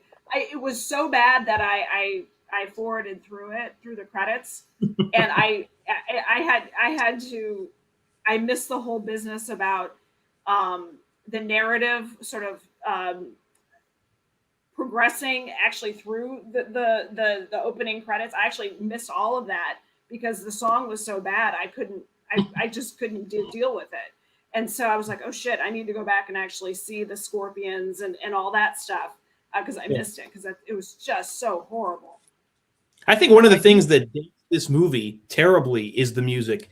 And it's not just the theme song, like you said, with the auto-tune, which is very early 2000s, but even the score. And I'm a big fan of David Arnold, who did the score for the latter three Brosnans and then the first two Craigs.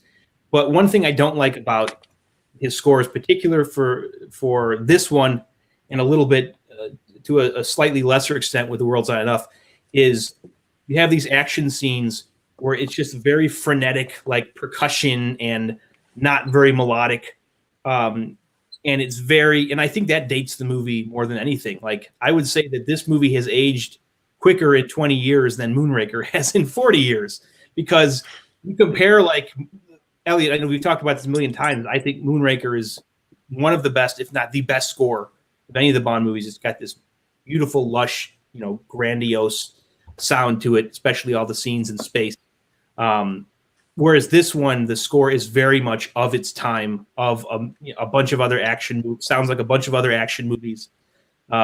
that were released around this time, except that it includes the Bond theme. But then you get to the Craig movies, which David Arnold scored the first two, Casino Royale and Quantum of Solace, and I actually think his scores got better as they went along. I think his first two Craig, the scores for this first two Craig are his best work of any of his Bond scores, and you don't have any of that really like electronic sounding action cues. It's much more melodic, feels much more John Barry influenced than either of his Brosnan scores. Leah Malik chimes in on the Facebook page. Live and Let Die by McCartney and Wings will always be my fave. Leah, I'm with you on that. My all-time favorite theme song. Garbage is a close second. There's something about the Bond movie that's part of the whole experience, that score, that you've got to have someone who can handle the feel of a Bond movie. They have to have a certain feel to them. That is the one thing that I believe makes the Bond films unique. Yeah, you're going to get the comparisons to the Jason Bourne movies. Yeah, you can talk about the stunts and everything from the Mission Impossible films. None of those movies have memorable scores. I can't even remember who scored the last Mission Impossible film. Yeah. Whereas with the James Bond, those are an event. Those are something. Everyone, you rank those freaking songs. You rank them. You're like, oh yeah, I remember that. This is a song from this one. This is a song from that one. Oh yeah, Adele did that one. By the way, Adele. Duran did that one. Yeah. See, so you're like, oh wow, it's So that's something that makes it unique in itself. So they have to. So when they drop the ball on it, I'm like, man, how did they do that? I will say they hit more home runs than fly out. I will say that, or ground out. But yeah, when the scores fail, they fail spectacularly. In fact, the failures are bad, but the successes are at an all-time high. Yes. Very apropos.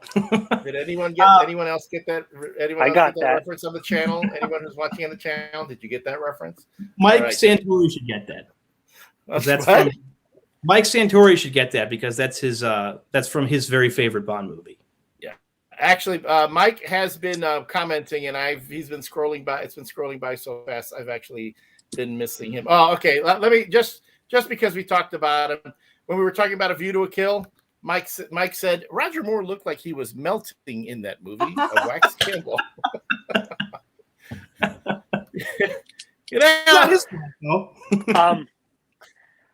back when Botox and stuff was they were still figuring it out.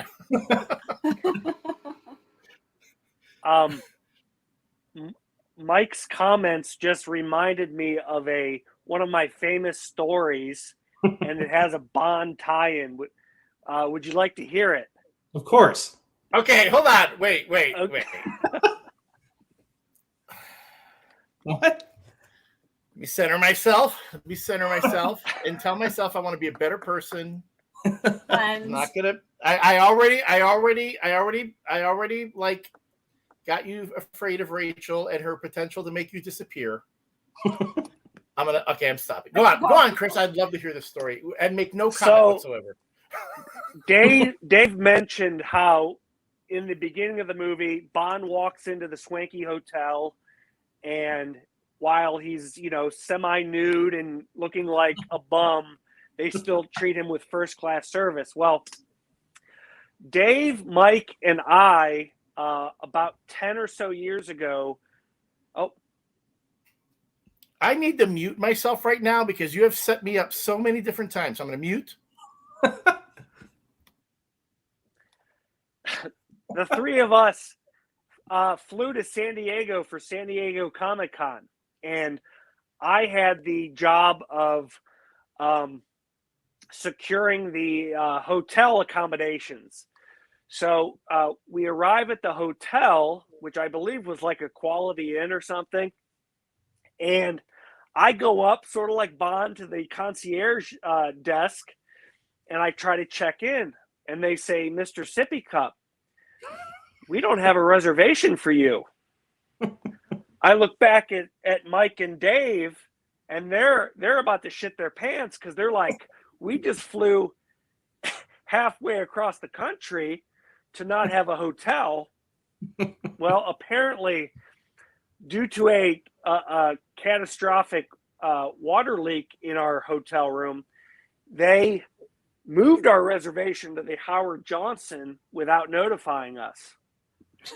So what could have been another one of my disasters actually turned out okay. Yes.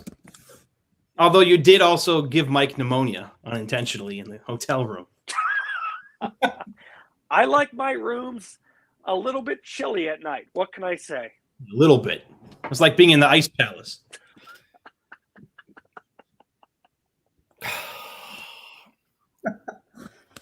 It's Chris. It's like being in a 12-step program with you. I'm skipping and skidoodling across all the steps here, and I need to be a better person. I need to be a better person. Well, what do you have to say about that story? That is a great story. That is, remind me never to travel with you, though.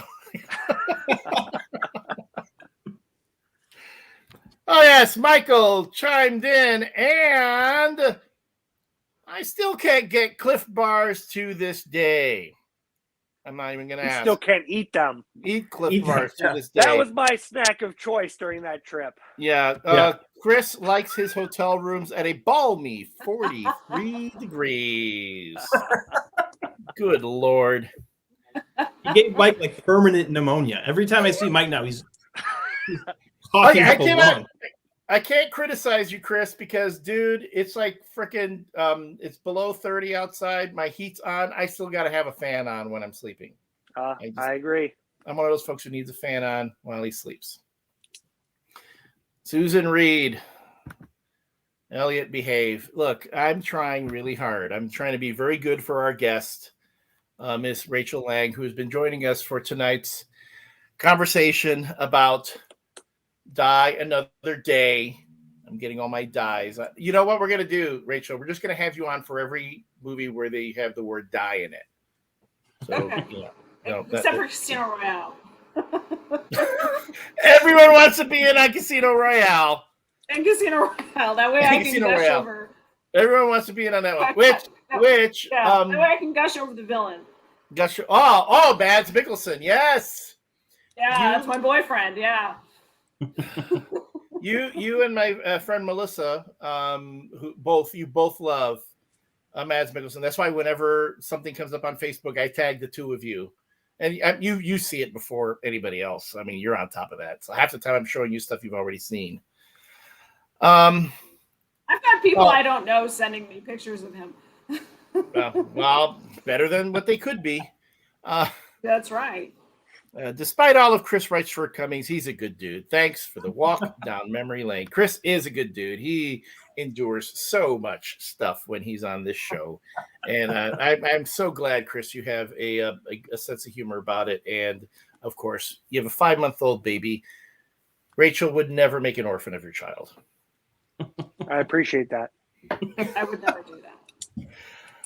All right. I'd wait. I think we need to talk about the infamous windsurfing scene in this movie. Okay, I knew that was going to come up at some point, and I'm cool with it if you want to talk about it. But I will say this: it hit exactly what you said for me. It felt like a Roger Moore moment. Here, I will tell you this. This is a thing about the Bond movies. My ex's parents, there were two, a wonderful elderly couple from Mexico who we would watch the James Bond movies together. And Fausto, that was my ex's father, loved the Bond movies because they had what was called papas. Now, papas in Spanish means potatoes, which is weird, but it's like papas means like, oh man, that was crazy. That was like ridiculous. Papas means, you can say potatoes in English, but it really means that's that is just so crazy, but whatever. So Die Another Day, when that scene comes up, I yelled, "Papas!" Because I'm like, oh, okay. Up to this point, we hadn't really gotten what I would call a Roger Moore moment. The Roger Moore moment I remember from Goldeneye, which is still like my favorite of the Pierce Brosnan films. But when he's falling after the plane in the very beginning, where he's escaping from the Russians, and he jumps out of off the cliff on the motorcycle, and he falls after the plane that's going down, and somehow the laws of the rate of falling objects don't apply to James Bond. He falls faster than the plane, which shouldn't happen, but the James Bond movie does. Even though I'm not a doctor, but that I bought that whole scene. Just saying. I want to be a better person. I'm being a better person. My problem with the scene is, so it's clearly meant to be like this iconic moment in the movie, like where the audience just wants to get up and cheer, jump out of their seats and cheer. Like when Bond drives the tank through St. Petersburg in Goldeneye, or when he unfurls the Union Jack parachute in Spy Who Loved Me. The problem is it just looks so cheap and fake looking that it sucks you right out of the movie, which it's a shame because, when you think of the Bond movies, you think of them being kind of the top of the game when it comes to effects and stunt work. But this just looks so bad. What's that, Elliott? Okay, Dave, I'm gonna have to call you on this right now, because you're doing what all these Bond fans that I watch online always talk about. Oh, the special effects, this, blah, blah, blah. Dude, no different than any of the previous. Okay, and again, remember, Sean Connery beats Dr. No by causing a nuclear meltdown. All right. And those special effects, that was like a level above an episode of Doctor Who. All right. But it's also 1962. Yeah. Problem is, this movie, it's not an issue of this movie being 20 years old, so it's like the effects have aged poorly by today's standards. This looked bad back in 2002. Like if Jurassic Park had better CGI than Die Another Day. Yeah, that's exactly. True. No, if that's true. No, I will give you that. But if the effects in this scene had been what was up to par at the time, I'd have no problem with it. But it's the poor effects, specifically in this scene, that are just awful. And I suppose also earlier in the movie where Jinx does that backwards, impossible. That was so bad. I thought that looked good. No human being could survive a drop that fall, or a drop that high. I just saw Shang-Chi, and the effects in that weren't that great either. So, I'm way more forgiving when it comes to special effects in movies, I guess. They're just, they are what they are. But you're right. I will say this. If you want to be a Bond film, you got to have the top-notch, the best effects for that time. You got to get your top studio working on it so it looks best across the board. And one thing the Bond movies have always had a reputation for is doing stunts practically. So if it's a stunt that you cannot do practically, like this particular scene, then the CGI, at the very least, has to be convincing. And in this scene, it just wasn't. Find me a stuntman who's willing to hang glide surf off a glacier. That would be really impressive. That would be really impressive. Michael Santor agrees. That's true. It was aged when it came out. The movie, the special effects but I think there's part that's also maybe over time it's become a part of the charm of the film. Yeah. And it's one of those scenes where the Bond theme kicks in full force, so it's supposed to be Bond at his best. But if you can tune out the bad CGI, it's a memorable moment. I hear that criticism of the later Indiana Jones movies when they talk about the bad CGI in Kingdom of the Crystal Skull. And I go, the effects in that movie are no worse than any of the previous films. If anything, they're a little better, and they're meant to look dated. They're meant to look like B movies of the time. So yeah, suspension of Rachel. fucks. That's what I call it. Yeah, exactly. No, I like that. I'm going to use that more often. Okay, Go what right was that ahead. again? Suspension of fucks. I need to. All right, okay. Because like for me, it's like I went to the bank to withdraw some fucks and found I had a zero balance. So, Elliott, you talked about how we kind of were in agreement about the workman-like directorship of the last two movies. What did you feel about Lee Tamahori's direction in this movie? if he got rid of those darn slow motion bits, I would have been fine with it. The bits where things go into slow motion for one reason or another, I did find that distracting. Yeah, I will say probably Michael Apted had the best turn. No, I'm sorry. Martin Campbell, best. Michael Apted behind him. Then it's a tie between Spottiswoode and Tamahori. Yeah. Because they're both trying to get a style. He's trying to give a style to it. I mean, Tamahori was one of those, hot young directors that they wanted to, get onto the stage in American cinema and have people discover him. So he was giving it his own flourishes. But I found that a tad distracting. Beyond that, though, the chases were really cool. This movie doesn't break any of the Bond rules. It's a Bond movie. Your buddy Mike insists that Pierce Brosnan is the worst Bond of all the James Bonds, and I think he bases on these four films. I told him, you live in America where everyone's welcome to be wrong. So he likes hot hotel rooms, so screw him. Yeah, he loves hot hotel rooms. So, I would say, and Mike, by the way, doesn't have the cojones to come on this show to back up his opinion. So I can say whatever I want about him, It's funny. Michael has these tiny, tiny hands. They're like a child's hands. When we went to go see No Time to Die and I passed him some popcorn, he had to grab each kernel like individually. That's how small his hands are. So you've met him? Yeah. Okay. We went out to my ill-fated initial attempt to see No Time to Die when the projector broke. He was along for the adventure. Rachel, that sounds like something that would happen to me. Yeah, Rachel, this is a true story.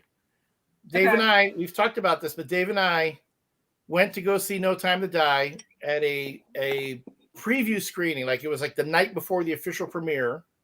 Yeah. And we go to sit down in the Pickwick Theater in Chicago, in the suburbs of Chicago. Beautiful theater, very Art Deco, classic bit. We're sitting in there, and Dave turns to me and he goes, "Wouldn't it be funny if the movie got delayed yet again?" Because mind you, Dave had been updating me on the regular about each delay for this film. They pushed the release back. They pushed it back again. They pushed it back again. But so he turns to me and goes, "Wouldn't it be funny if it was delayed yet again?" And that's when the gods heard him and said, "You know what? That's what you get." We're gonna break this shit. He cursed himself.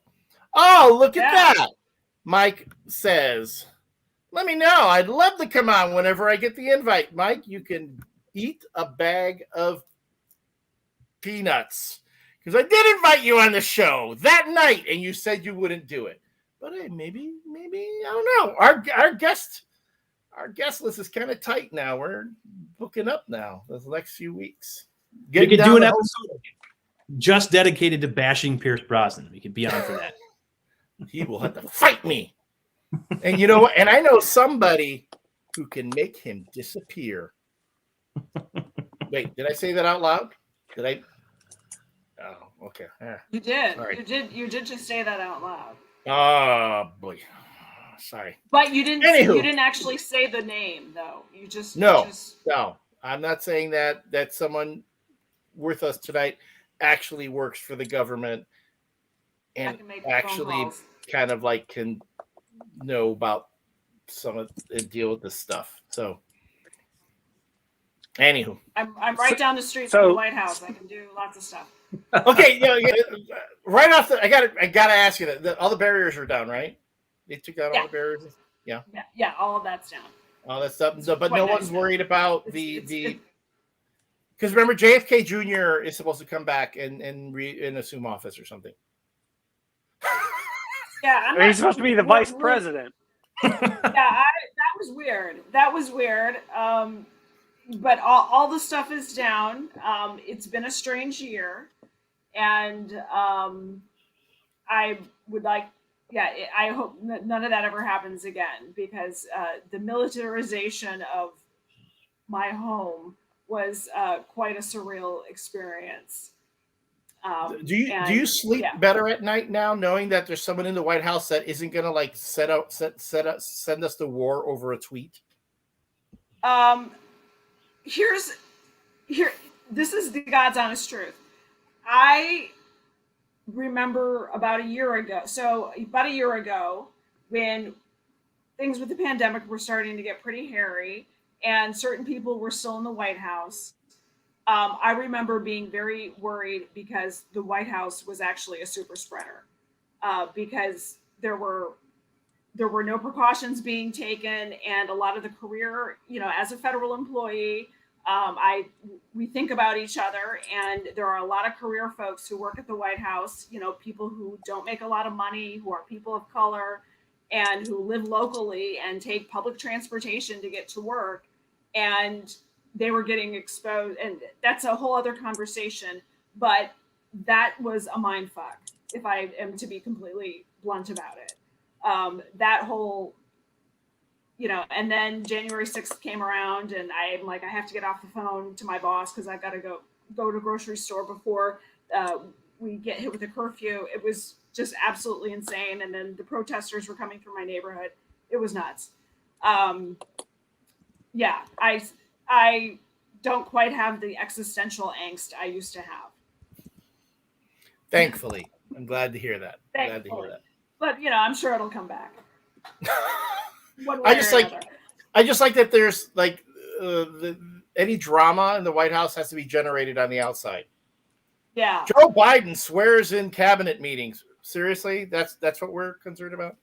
Anywho, I don't want to turn this into a political thing. Last week I said I said other stuff that I'm sure annoyed folks, so I'm not going to go down there again. Except for Michael, you have such tiny hands. They're like an infant. Tiny hands, or is he actually a T-Rex? Almost, yes. Kind of like that. I mean, but he had elbows. Bless his heart. Yeah, but I will say this. Mike has large feet, and you know what they say about men with large feet? Big shoes. Yeah. Big shoes. Large shoes. So I'm going to segue from that awkward moment. And we are going to continue our talk about Lee Tamahori, the New Zealand director. Now, Dave talked about workman directors. Well, Mr. Tamahori was a workman in 2006 when he was busted by the LAPD for prostitution on Hollywood Boulevard. He was dressed as a woman, and he offered to service an undercover police officer. That is a true story, and it is very unfortunate. He went from Die Another Day to XXX State of the Union to getting arrested on Hollywood Boulevard. He was just doing a portrayal of Blofeld in Diamonds Are Forever. Oh, okay. See, there you go. You two need to work out this bit. Get that punchline, because you said you went from Die Another Day to XXX. I was waiting for some sort of. Well, he was trying to Blofeld the police officer. I am a better person. I'm not commenting on any of that. I'm just letting that go by me because I'm resolving. I don't even do 12 steps. I do like 24. I add 10 because I need that. All right. Any final thoughts on Die Another Day? Dave. Yeah, I think I've made most of the points I was going to make. It's dumb and it's ridiculous and over the top, but other than Goldeneye, I genuinely enjoy at least the first half of the movie more than Tomorrow Never Dies, more than World's Not Enough. And there's a lot to like in specifically the first 68 minutes of the movie. You could stop watching after the 68-minute mark and pretend the last hour never happened, and then just think that Pierce Brosnan did in fact go out on a high note. So that's what I'll say about this one. Chris. First hour, like I said in the beginning, is amazing. Last hour is very regrettable and forgettable. One thing I wish, this was the first post 9/11 Bond film, and I know that the script had pretty much already been done by that point, but I kind of wish there had been more references to the New World than there were. Judi Dench, her line on the ship when she says the world has changed since you've been away, was the only direct reference, and I just wish they would have tied that in a little bit more. It wasn't really until Casino Royale did we get any references to international terrorism. So, yeah. And Rachel. I thought it was just way too damn long.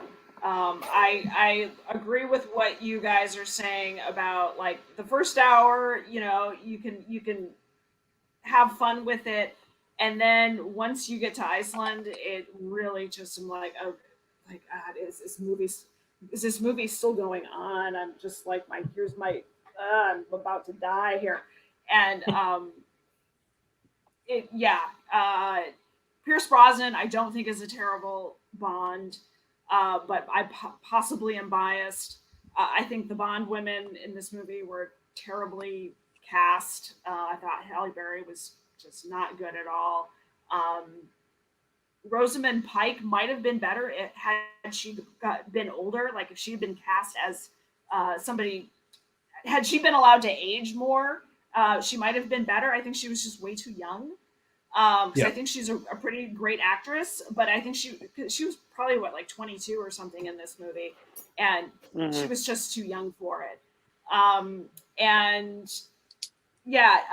We never did get around to talking about John Cleese replaced as the new Q. I thought he was fine, but then I watched Goldeneye with the gentleman who tragically died. I wasn't really familiar with him, but I read about him, and he died in a car accident or something. And he was just absolutely charming and wonderful in Goldeneye. And then John Cleese, it was just okay, I thought. I'll completely forget about it as soon as we're done talking here. That's what I think. That's what I think about this movie. Tomorrow I'll have no memory of it. That is a good point. The repartee between Pierce Brosnan and John Cleese did miss. There was something missing there. Desmond Llewellyn. Yes. It seemed like he just got along so well with Pierce Brosnan. There was that bit. I don't think I saw it even more so. I don't think I saw that level of chemistry. You talk about chemistry. The chemistry was absolutely lovely and charming, and it was genuinely funny. Like I genuinely laughed. They're like in Goldeneye, he's in a wheelchair and then he's in a cast, but like it shoots a missile out of the cast, and that actually made me laugh. John Cleese did not make me laugh. Which is wow. I mean, and maybe if John Cleese had maybe another film to get into the role and Yeah, let Pierce Brosnan and Cleese figure out their, the way they'd work together. But yeah, Pierce. I will say Pierce Brosnan. Still one of my favorite Bonds. Mike says he's the worst. Mike, of course, is wrong. When Mike gets man hands, then he can have man opinions. Mike, I feel sorry. I don't even know who Mike is, and I feel bad for the guy. Aw, that's so nice of you. But he's like Dave's best friend, and Dave's not even sticking up for the dude. So I just said Mike is 100% right. He was the worst Bond. Okay, that doesn't mean this is the last episode of Shaken Not Heard. And he has large shoes, so I'm sticking up for him too. Dave, we're gonna have a talk later on about things. You just don't seem to get with the program. Groupthink. I'm not into it. Not into it. Fair enough. All right. So that was Die Another Day. And thank you, everyone who commented on the Facebook page, watching us on YouTube and on Twitch. A couple things I'd like to bring up. You know what? There we go. Mike has to get a parting shot. Dave, thanks, Dave. Appreciate you understanding how disastrous Elliott's opinions are to mankind. Well, tiny hands, man, you bring your opinions to the show, and we'll talk. That's all I can say to that. And I'm surprised that you were able to type so much with such small hands. Anyway, thank you all for watching us on Twitch, for watching us on Facebook, for watching us on YouTube. Please follow us on Instagram, where you can see photographs of different James Bond scenes and observations that we make, previews of the following show. And if you would like a copy of Trigger Mortis sent to you, digital copy of Trigger Mortis sent for your Kindle or Kindle app, all you got to do is shoot an email to shakennotheard@gmail.com and tell us what were the code names that our guest Rachel Lange gave to the three of us. What were the code names that Rachel Lange gave to the three of us? So if you're watching us live, you've got a bit of an advantage. If you are catching us on catching a rebroadcast of this, by all means, feel free to shoot us an email. But I would say the next two people who shoot me an email saying what were the code names that Rachel gave the three of us, you will get a free copy of Trigger Mortis for your Kindle or Kindle app. Before we go, everyone, can you tell us where we can follow you on social media? Chris? I am Righty007 pretty much everywhere except TikTok, because some asshole stole my handle. So what are you on TikTok? I believe, and don't quote me on this, I'm Go EZ on the Pepsi, which is a Home Alone reference. Yes. Okay. I'm just curious as to what you TikTok about. I mean, do you TikTok yourself spilling beer on priceless equipment and stealing shit? I mainly use it to stalk people like you use your social media for. Pretty much. Felt very good. Very good. And Ms. Lange, where can people find you on social media? I'm Steezy PhD, just about everywhere except TikTok, which I do not use. And folks, seriously, follow her on Instagram. You're going to see some really, I'll tell you, I'm a huge fan of the photography. I saw your recent your recent Instagram story where you talk about some new cameras that you bought. I'm curious. Yeah, because I want to get more into taking photographs. Although I am a slave to doing it on my phone. What do you take pictures on your phone? They say the best camera the best camera is the one that you have with you at that moment. So yeah, I do use my iPhone. I have 2 Sonys and I have 2 Leicas that I absolutely love, and different tools for different things. I shoot. Yeah, I mean, I would love to have more followers if people are interested. I do shoot street photography and live music. I'm a big metal fan, and I probably don't look like it. I've had people kind of comment that I seem a little too buttoned up for that, but I have been known to follow bands around and engage in that sort of thing. So yeah,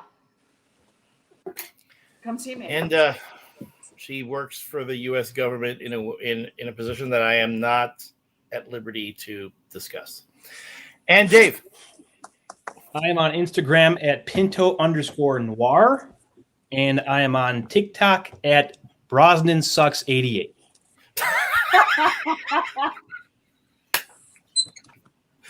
Wow! Thank you, Susan. I've just gotten a follow from Susan. So thank you, Susan. Okay. Wait, hold on, real quick. All right, yeah. Thank you, Susan, for tuning in. Thank you, Leah. Thank you, Lehman. Thank you, Mike. Mike, for, of course, being a great sport. Thanks to John and Stephanie. I'm doing the romper room bit here. Thank you, Brad, who will be joining us in a future episode. Appreciate all of y'all watching tonight. By all means, please, if you saw us on YouTube, please give us a like, subscribe. If you saw us on Twitch, also follow the channel. And, of course, on Instagram, give us a like and share the videos.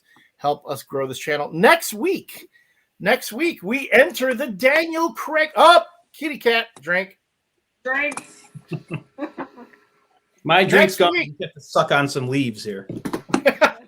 Next week, we enter the Daniel Craig era with Casino Royale, the episode that everybody wanted to be a guest on. Now I'm just trying to figure out a way to let's have a revolving door. Let's just have all these folks on. But next week, we're going to be joined by some very special guests.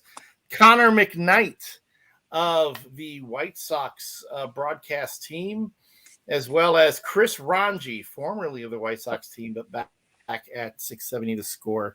That's why my partner there is wearing his Sox attire. Maybe he forgot that next week is Sox week. You wear it more. You can wear it more than once, yeah. But if one of them do not appear, I might be dragging Ms. Lange back into this so she can help us put a little feminine touch on this sausage fest of a spy movie discussion show. All right, folks, thank you so much for joining us. Until next week, this has been Shaken Not Heard, a James Bond fan cast, the podcast that nobody listens to. See you next time.